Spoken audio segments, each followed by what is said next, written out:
Hello everyone, welcome to G-Board. എല്ലാവർക്കും മക്കളെ G-Boardന്റെ +1 humanities ക്ലാസ്സിലേക്ക് സ്വാഗതം. It's me your Nafi.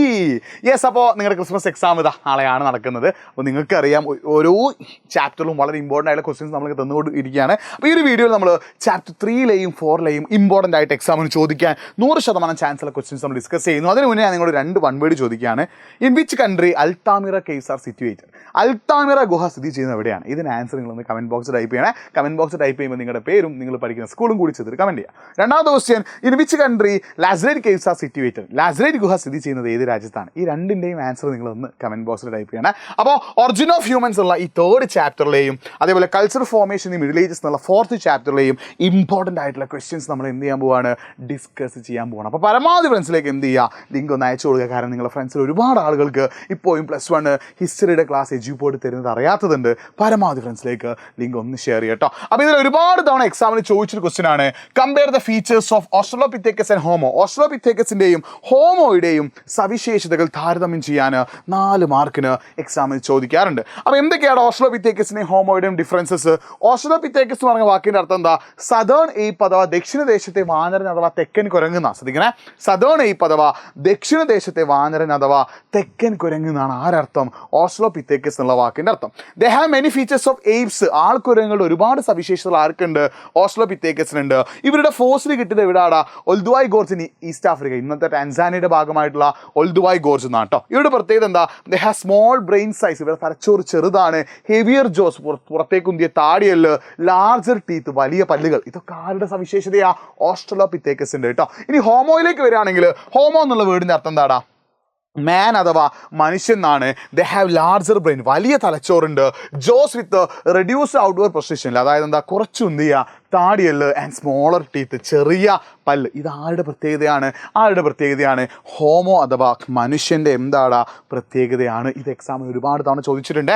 അതേപോലെ തന്നെ ഈ ചാപ്റ്ററിന് 4 മാർക്കിന് എക്സാമിന് ചോദിച്ചൊരു ക്വസ്റ്റ്യൻ ആണ്, ഹൊമിനിഡ്സും ഹൊമിനോയിഡ്സും തമ്മിലുള്ള ഡിഫറൻസ്. ഹൊമിനിഡുകളും ഹൊമിനോയിഡുകളും തമ്മിലുള്ള വ്യത്യാസവും എക്സാമിന് 4 മാർക്കിന് ചോദിച്ചിട്ടുണ്ട്. ശ്രദ്ധിക്കുക, ഹൊമിനോയിഡ്സ് പറഞ്ഞാൽ എന്താടാ? സബ് ഗ്രൂപ്പ് ഓഫ് പ്രിമേറ്റുകളുടെ അല്ലെ, പ്രിമേറ്റുകളുടെ ഉപവിഭാഗമാണ് ആര്? ഹൊമിനോയിഡ്സ് എന്ന് പറഞ്ഞാൽ. സ്മോളർ ബ്രെയിൻ, ഇവരുടെ തലച്ചോറും എന്താടാ? ചെറുതാണ്. ലാർജർ ബോഡി, ശരീരം വലുതാണ്. അതേപോലെ കോഡ് പേർഡ്സ് അഥവാ നാൽക്കാലികളായിരുന്നു. ആരാണ് നാൽക്കാലികൾ? ഹൊമിനോയിഡ്സുകൾ. ശ്രദ്ധിക്കണേ, ഹൊമിനോയിഡുകൾ എന്താടാ? നാൽക്കാലികളായിരുന്നു. They doesn't have specialisation for hands. കൈകൾക്ക് വഴക്കമോ വൈദഗ്ധ്യമോ ഇല്ലാത്ത ആളുകളായിരുന്നു ആര്? ഹൊമിനോയിഡ്സ്. അതിന് നേരെ ഓപ്പോസിറ്റ് ഫീച്ചറാണ് ആർക്കുള്ളത്? ഹോമിനിഡ്സുകൾക്കുള്ളത്. അപ്രൈറ്റ് പോസ്ചർ, നിവർന്ന് നിൽക്കുന്നവരാണ്. ലാർജർ ബ്രെയിൻ, വലിയ തലച്ചോറാണ്. സ്പെഷ്യലൈസേഷൻ ഓഫ് ഹാൻഡ്, കൈകൾക്ക് വഴക്കവും വൈദഗ്ധ്യവുമുണ്ട്. അതേപോലെ തന്നെ ബൈപ്പെഡൽ ലോക്കോമോഷൻ, ഇരുകാലികളാണ്. 2 കാലിൽ നടക്കാൻ കഴിയുന്ന ആളുകളാണ്. ഈ ഒരു പ്രത്യേകതയെ നിങ്ങൾ എന്ത് ചെയ്യണം? പഠിച്ചു വെക്കണം കേട്ടോ. ഹൊമിനിഡുകളുടെ ഫീച്ചേഴ്സ് നിങ്ങൾ എന്ത് ചെയ്യുക? പഠിച്ച് വെക്കുക. ഇനി ഈ ഹൊമിനിഡ്സും എന്തായാലും പഠിച്ചു വെക്കണം, എക്സാമിന് ചോദിക്കാറുണ്ട്. ഇനി നിങ്ങൾ ശ്രദ്ധിക്കുക, അടുത്തെന്താടാ? Write any 3 ways by which early humans obtained food. ആദ്യകാല മനുഷ്യർക്ക് ഭക്ഷണം ലഭിച്ച 3 വഴികളാണ്. ഒന്നാമത്തെ എന്താണ്? സ്കാവെഞ്ചിങ് അഥവാ ചത്ത ജീവികളുടെ ഭക്ഷണം ശേഖരിക്കുക. ഏർലി ഹ്യൂമൻസ് എന്താണ്? സ്കാവെഞ്ചിങ് നടത്തിയിരുന്നു, ചത്ത ജീവികളുടെ ഭക്ഷണം കഴിച്ചിരുന്നു. രണ്ടാമത്തെ എന്താ? ഗ്യാതറിങ്, ഫ്രൂട്ട്സോ വെജിറ്റബിൾസോ ട്യൂബേഴ്സോ കിഴങ്ങ് വർഗ്ഗങ്ങളോ പഴങ്ങളോ അങ്ങനത്തെ സാധനങ്ങളൊക്കെ ശേഖരിക്കുക. 3rd വൺ എന്താ? ഹണ്ടിങ് ആണ്, വേട്ടയാടുക. 4th വൺ എന്താ? ഫിഷിംഗ് ആണ്, മീൻ പിടിക്കുക. ഈ രീതിയിൽ ആര് ചെയ്തിരുന്നു? ഏർലി ഹ്യൂമൻസ് ചെയ്തിട്ടുണ്ട് കേട്ടോ. ഇതാണ് അവരുടെ ഫുൾ കളക്ഷൻ. അപ്പോൾ ആ ഒരു ഹോംവർക്ക് ഞാനിവിടെ ഓൾറെഡി തന്നിട്ടുണ്ട്. Where is Altamira caves are situated? Altamira ഗുഹകൾ സ്ഥിതി ചെയ്യുന്നത് എവിടെയാണ്? നിങ്ങൾ ആൻസർ കമൻറ്റ് ബോക്സ് ടൈപ്പ് ചെയ്യണം. പിന്നെ മറ്റൊരു കാര്യം, ഞാൻ എൻ്റെ ഇൻസ്റ്റഗ്രാം ഹാൻഡിൽ ഇവിടെ കൊടുക്കുന്നുണ്ട്, nafi.edupod. ഇതെന്താണെന്ന് വെച്ചാൽ നിങ്ങൾക്ക് ഓൺലി ഫോർ എജ്യൂപോഡ്, നിങ്ങൾ എജ്യൂപോഡിൽ പഠിക്കുന്ന ഒരു വിദ്യാർത്ഥിയാണെങ്കിൽ നിങ്ങളുടെ സംശയങ്ങളും നിങ്ങൾക്ക് എജ്യൂപോഡിന് പറയാനുള്ള കാര്യങ്ങളൊക്കെ ഡിസ്കസ് ചെയ്യാനുള്ള ഒരു ഇൻസ്റ്റഗ്രാം ഹാൻഡിലാണെന്ത്? nafi.edupod. അപ്പോൾ ഇത് നിങ്ങൾ എന്ത് ചെയ്യുക? ഒന്ന് ഫോളോ ചെയ്യുക. ഒരുപാട് കുട്ടികൾ മെസ്സേജ് അയക്കുന്നത്, അവർ ഒരുപാട് സംശയങ്ങൾ നമ്മളെ കൂടെ തീർക്കാൻ പറ്റുന്നതൊക്കെ നമ്മൾ എന്ത് ചെയ്യുന്നുണ്ട്? തീർത്ത് കൊടുക്കുന്നുണ്ട്. അപ്പോൾ nafi.edupod എന്നുള്ള ഇൻസ്റ്റഗ്രാം ഐഡിയിലേക്ക് നിങ്ങളൊന്ന് മെസ്സേജ് അയക്കട്ടോ. ഓക്കെ, അപ്പോൾ ഈ ക്വസ്റ്റ്യൻസ് ആണ് 3rd ചാപ്റ്ററിന് വളരെ ഇമ്പോർട്ടൻ്റ് ആയിട്ട് വരുന്നത്. അതേപോലെ തന്നെ 4th chapter is very very important. അവിടെ നിന്ന് എക്സാമിന് ചോദിക്കാൻ ചാൻസ് ഉള്ള ഒരു 2 മാർക്കിന് ഒരു ക്വസ്റ്റ്യൻ ആണ്, ബ്രീഫ്ലി എക്സ്പ്ലെയിൻ അബൌട്ട് ഹിജ്റ കലണ്ടർ. അപ്പോൾ എന്താണ് ഹിജ്റ കലണ്ടർ? പ്രോഫറ്റ് മക്കയിൽ നിന്ന് മദീനയിലേക്ക് ട്രാവൽ ചെയ്തു. ആ സംഭവത്തെ വിളിക്കുന്ന പേരാണ് ഹിജ്റ. അതിനെ ബേസ് ചെയ്തിട്ടുണ്ടാക്കിയ ഒരു കലണ്ടറാണ് ഇത്, ഹിജ്റ കലണ്ടർ. ആൻഡ് അന്നാണ് എന്ത് സ്റ്റാർട്ട് ചെയ്യുന്നത്? ഹിജ്റ കലണ്ടർ സ്റ്റാർട്ട് ചെയ്യുന്നത്. അത് മാത്രമല്ല, revolution of the moon around the എർത്തിലെ, ഭൂമിക്ക് ചുറ്റും ചന്ദ്രൻ കറങ്ങുന്നതിനെ അടിസ്ഥാനമാക്കിയിട്ട് കൂടിയുള്ള ഒരു കലണ്ടറാണ് എന്ത്? ഹിജ്റ കലണ്ടർ എന്ന് പറയുന്നത് കേട്ടോ. അടുത്ത ക്വസ്റ്റ്യൻ ഒരുപാട് തവണ 3 മാർക്ക് 2 മാർക്കിന് എക്സാമിന് ചോദിച്ചാണ്. Write any 2 reforms of Abdul Malik. Abdul മലിക്കിന്റെ ഏതെങ്കിലും 2 പരിഷ്കാരങ്ങൾ എഴുതാൻ ഒരുപാട് തവണ എക്സാമിന് ചോദിച്ചിട്ടുണ്ട് കേട്ടോ. എന്തൊക്കെയാണ് 3 പരിഷ്കാരങ്ങളുണ്ട്, 3 പഠിച്ചു വെച്ചോ.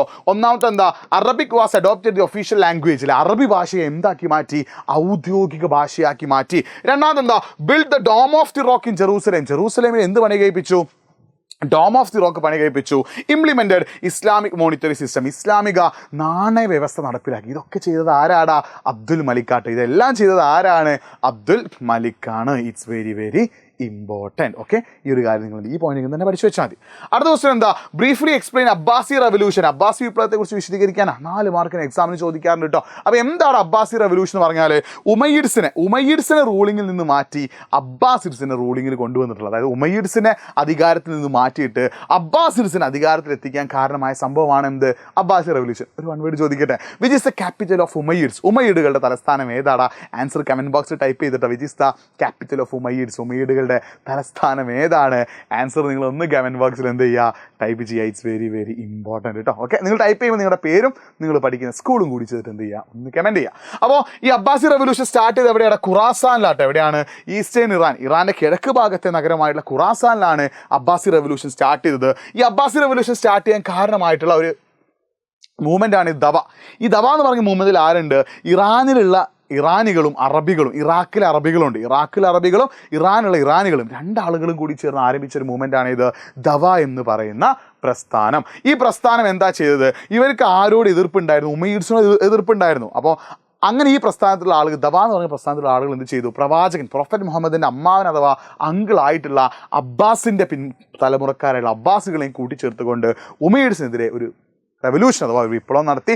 ആ വിപ്ലവത്തിൻ്റെ അവസാനം എന്ത് ചെയ്യാണ് അന്നത്തെ ഉമയ്യഡ് ഖലീഫയെ എന്ത് ചെയ്യാണ്, മർവാനെ തോൽപ്പിച്ചുകൊണ്ട് അബൂ മുസ്ലിം എന്ന് പറയുന്ന ഒരാളുടെ നേതൃത്വത്തിലെ സൈന്യം എന്ത് ചെയ്യാണ്, മർവാനെ സാബ് നദിക്കരയിൽ ഉണ്ടായിട്ടുള്ള യുദ്ധത്തിൽ വെച്ച് തോൽപ്പിച്ചു. അങ്ങനെ അവസാനം എന്ത് ചെയ്യാണ്, ഉമയ്യഡ്സിന് അധികാരത്തിൽ നിന്ന് മാറ്റി അബ്ബാസിഡ്സ് റൂളിങ്ങിലെത്തി. ഇതിന് കാരണമായിട്ടുള്ള സംഭവത്തെ വിളിക്കുന്ന പേരാണ് എന്ത്, അബ്ബാസി റെവല്യൂഷൻ അഥവാ അബ്ബാസി വിപ്ലവം. എക്സാമിന് ചോദിക്കാറുണ്ട്. അടുത്ത ക്വസ്റ്റ്യൻ പിടിച്ചോ, what are the features of education system of Aztec. 2 മാർക്കിന് 3 മാർക്കിന് ചോദിക്കാറുണ്ട്.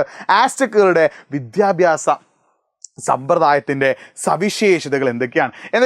The Aztec gave great importance to education. അവരെന്താണ്, വിദ്യാഭ്യാസത്തിന് വളരെയധികം പ്രാധാന്യം നൽകിയിരുന്നു. They were keen to send all their children to school. എന്താണ്, എല്ലാ കുട്ടികളെയും വിദ്യാലയത്തിലേക്ക് പോകുന്നുണ്ടെന്ന് അവർ ഉറപ്പുവരുത്തിയിരുന്നു. And the children of the nobility at the schools called കാൽ മക്കക്കിൽ. എന്താണ്, പ്രഭുക്കന്മാരുടെ മക്കൾ പഠിച്ചിരുന്ന. ശ്രദ്ധിക്കണേ, ഈ ആസ്ടെക് എഡ്യൂക്കേഷൻ, ആസ്ടെക് വിദ്യാഭ്യാസത്തിൽ പ്രഭുക്കന്മാരുടെ മക്കൾ പഠിച്ചിരുന്ന സ്കൂളിനെ വിളിക്കുന്ന പേരാണ് എന്ത്, കാൽ മക്കക്കിൽ. എന്താണ് വിളിക്കുന്നത്, കാൽ മക്കക്കിൽ. ഈ ആസ്ടെക് എഡ്യൂക്കേഷൻ, ആസ്ടെക് വിദ്യാഭ്യാസത്തിൽ പ്രഭുക്കന്മാരുടെ മക്കൾ പഠിക്കുന്ന സ്കൂളിനെ വിളിക്കുന്ന പേരാണ് എന്ത്, കാൽ മക്കക്ക്. അവിടെ എന്ത് ചെയ്യാണ്, അവർക്ക് മിലിറ്ററി ലീഡേഴ്സ്, പട്ടാള നേതാക്കന്മാർ, വലിയ വലിയ ഉദ്യോഗസ്ഥരും അതേപോലെ പ്രീസ്റ്റ് പുരോഹിതരും ആവാനുള്ള പരിശീലനമാണ് കൊടുത്തത്. സാധാരണക്കാരായിട്ടുള്ള നോർമൽ പീപ്പിളിൻ്റെ മക്കൾ പോയിരുന്ന സ്കൂളാണ് ഇത്, ടെപ്പോ കെല്ലി. പേര് ഓർത്ത് വെക്കണേ, ടെപ്പോ കെല്ലി. അവിടെ എന്താണ്, അവർ ഒരുപാട് കാര്യങ്ങൾ പഠിപ്പിച്ചു. കുട്ടികളെ അല്ലെങ്കിൽ ആൺകുട്ടികളെ എന്ത് ചെയ്യാണ്, മിലിറ്ററി ആർമി സോൾജേഴ്സ്, പട്ടാളക്കാരാവാനും പെൺകുട്ടികളെ വീട്ടിൽ ജോലികൾ ചെയ്യാനുള്ള ഒരു പരിശീലനവും ഇവിടെ നിന്ന് കൊടുത്തിരുന്നു കേട്ടോ. ഓക്കെ, അടുത്തൊരു ക്വസ്റ്റ്യൻ കണ്ടോ, write a note on Mayan culture. Mayan സംസ്കാരത്തെക്കുറിച്ച് ഒരു കുറിപ്പ് എഴുതാനാ. അപ്പോൾ എന്താണ്, the Mayans were develop their culture in മെക്സിക്കോയിൽ 11 to 14 സെഞ്ചുറി, 11-ാം നൂറ്റാണ്ട് മുതൽ 14-ാം നൂറ്റാണ്ട് വരെ ഉണ്ടായിരുന്നതാണ് ഇത് മായൻ കൾച്ചർ എന്ന് പറഞ്ഞാൽ. അപ്പോൾ അവരെന്താ, ആസ്ടെക്കിൻ്റെ അത്ര ഒരു പവർഫുൾ ആയിരുന്നില്ല. പിന്നെ അവരുടെ പ്രധാന പ്രത്യേകത എന്താ, corn cultivation was the basic of their culture. ഇവരുടെ സംസ്കാരത്തിൻ്റെ അല്ലെങ്കിൽ ഇവരുടെ ആ ഒരു സംസ്കാരത്തിൻ്റെ പ്രധാനം എന്തായിരുന്നു, കോൺ കൾട്ടിവേഷൻ. അതായത് എന്തായിരുന്നു ചോളം കൃഷിയായിരുന്നു. ഇവർ ചോളം കൃഷി ചെയ്യുമ്പോൾ അതിനെ ഭയങ്കരമായിട്ട് ദൈവതുല്യമായിട്ട് കണ്ട ആളുകളായിരുന്നു മായൻസ്. അതുമാത്രമല്ല അവർക്ക് അതിന് വലിയ ഉത്സവ പ്രതീതിയായിരുന്നു, ആഘോഷമായിരുന്നു. അങ്ങനെ എല്ലാം കൂടി കൂട്ടിയിട്ടാണ് ഇവർ എന്ത് കണ്ടത്, മായൻസ് ഈ ഒരു പരിപാടി നടത്തിയിരുന്നത് കേട്ടോ. അപ്പോൾ ഈ കോൺ കൾട്ടിവേഷൻ, ചോളം കൃഷി ഭയങ്കരമായതുകൊണ്ട് തന്നെ അവരധികം വരുന്ന സാധനങ്ങൾ ഫോറിൻ കൺട്രീസിലേക്കൊക്കെ എക്സ്പോർട്ട് ചെയ്തിട്ട് അതൊന്ന് കിട്ടുന്ന വരുമാനം ഉപയോഗിച്ചിട്ട് ഇവർ എന്ത് ചെയ്തിരുന്നു, മാത്തമാറ്റിക്സിലും ആർക്കിടെക്ചറിലും ആസ്ട്രോണമിയിലും, അതായത് ജ്യോതിശാസ്ത്രത്തിലും ഗണിതത്തിലും പിന്നെ ബിൽഡിങ്ങുകളും കൊട്ടാരങ്ങളും പിരമിഡുകളും ക്ഷേത്രങ്ങളും ഉണ്ടാക്കുന്നതിലൊക്കെ മായൻകാർ അടിപൊളിയായിരുന്നു കേട്ടോ. അപ്പോൾ അവരെന്ത് ചെയ്യാണ്, സോളാർ ആൻഡ് ലൂണാർ എക്ലിപ്സ്, ചന്ദ്ര സൂര്യഗ്രഹണങ്ങൾ പിന്നെന്താണ് അവർ നോട്ട് ചെയ്യുകയും അങ്ങനത്തെ കാര്യങ്ങളൊക്കെ ആര് ചെയ്തിട്ടുണ്ട്, മായൻസ് ചെയ്തിട്ടുണ്ട് കേട്ടോ. അപ്പോൾ ഈ രീതിയിലാണ് മായൻസിൻ്റെ കോൺട്രിബ്യൂഷൻ. അപ്പോൾ ഈ ഒരു ചാപ്റ്റർ 2 ചാപ്റ്റേഴ്സും വലുതാണ്. ഇതിലെ ഫുൾ ക്വസ്റ്റ്യൻസ് നമ്മൾ ഡിസ്കസ് ചെയ്തിട്ടില്ല. ഇതൊക്കെ നമ്മൾ ലൈവിലായിട്ട് ഡിസ്കസ് ചെയ്യുക. അപ്പോൾ എല്ലാവരും ലൈവിലേക്ക് കറക്റ്റായിട്ട് എത്തുക. ഈ ഒരു 1 വേർഡ് എക്സാമിന് ചോദിക്കുന്നുണ്ട്, who was the considered as the father of new Persian poetry. ആധുനിക പേർഷ്യൻ കവിതയുടെ പിതാവായിട്ട് കണക്കാക്കുന്ന ആരെയാണ്? ആൻസർ കറക്റ്റായിട്ട് നിങ്ങൾ കമൻറ്റ് ബോക്സ് ടൈപ്പ് ചെയ്യുക. ആൻസർ ടൈപ്പ് ചെയ്യുമ്പോൾ നിങ്ങളുടെ പേരും നിങ്ങൾ പഠിക്കുന്ന സ്കൂളും കൂടി ചെയ്തിട്ട് ടൈപ്പ് ചെയ്യുക കേട്ടോ. അതേപോലെ തന്നെ തഹ്കീഖ് മൽ ഹിന്ദ് വാസ് റിട്ടൺ ബൈ, തഹ്കീഖ് മൽ ഹിന്ദ് എന്ന ഇന്ത്യയുടെ ചരിത്രം എന്ന പുസ്തകം എഴുതിയത് ആരാടാ? ആ പേര് നിങ്ങൾ എന്ത് ചെയ്യുക? ഒന്ന് കമൻറ്റ് ബോക്സ് ടൈപ്പ് ചെയ്യുക. മായൻസ് മെക്സിക്കോയിലാണ്. ഇൻകകൾ എവിടെയാണ്? അതിന് ആൻസർ നിങ്ങൾ എന്ത് ചെയ്യുക? ഒന്ന് കമൻറ്റ് ബോക്സിൽ ടൈപ്പ് ചെയ്യുക കേട്ടോ. ഇതൊക്കെ വൺ വേർഡാണ് ഈ ഒരു ചാപ്റ്റർ ചോദിക്കാൻ ചാൻസ് ഉള്ള. അടുത്ത ദിവസം school of the children of the Aztec nobility, Aztec പ്രഭുക്കന്മാരുടെ കുട്ടികളുടെ സ്കൂളിനെ വിളിക്കുന്ന പേര്, അതിൻ്റെ ആൻസർ നിങ്ങൾ ഒന്ന് കമൻറ്റ് ബോക്സിൽ ടൈപ്പ് ചെയ്യട്ടോ. അപ്പോൾ ഈ രീതിയിലുള്ള ക്വസ്റ്റ്യൻസ് ഒക്കെ ഈ ഒരു ചാപ്റ്ററിന് ചോദിക്കും. നിങ്ങൾ ഈ വീഡിയോ പരമാവധി ഫ്രണ്ട്സിലേക്ക് ഒന്ന് അയച്ചു കൊടുക്കുക. നമ്മുടെ വീഡിയോ ഒന്ന് ലൈക്ക് ചെയ്യുക. ലൈവിലേക്ക് കറക്റ്റായിട്ട് എത്തുക. നിങ്ങൾക്ക് എന്തെങ്കിലും സംശയങ്ങൾ, പ്രോബ്ലംസ്, ഇഷ്യൂസ് ഒക്കെ ഉണ്ടെങ്കിൽ nafi.eduport എന്ന ഇൻസ്റ്റാഗ്രാം ഐ ഡിയിലേക്ക് നിങ്ങളൊന്ന് മെസ്സേജ് അയക്കുക കേട്ടോ. nafi.eduport എന്ന ഇൻസ്റ്റാഗ്രാം ഐ ഡിയിലേക്ക് ഒന്ന് മെസ്സേജ് അയക്കുക. നമുക്കൊക്കെ അവിടെ ക്ലിയർ ആക്കാം. പരമാവധി ഫ്രണ്ട്സിലേക്ക് എന്ത് ചെയ്യുക? വീഡിയോ ലിങ്ക് ഒന്ന് അയച്ചു കൊടുക്കുക. നിങ്ങൾ സെറ്റാക്കുക, റെഡിയാക്കുക, നന്നായിട്ട് പഠിക്കുക. നമ്മൾ സെറ്റാക്കി തരാം, നമ്മൾ കൂടെ തന്നെ ഉണ്ട്. സോ അടിപൊളിയല്ലേ? സെറ്റല്ലേ? ഓക്കെ അല്ലേ? മറ്റൊരു വീഡിയോ ആയിട്ട് വീണ്ടും കാണാം. It's Nafi signing off. By.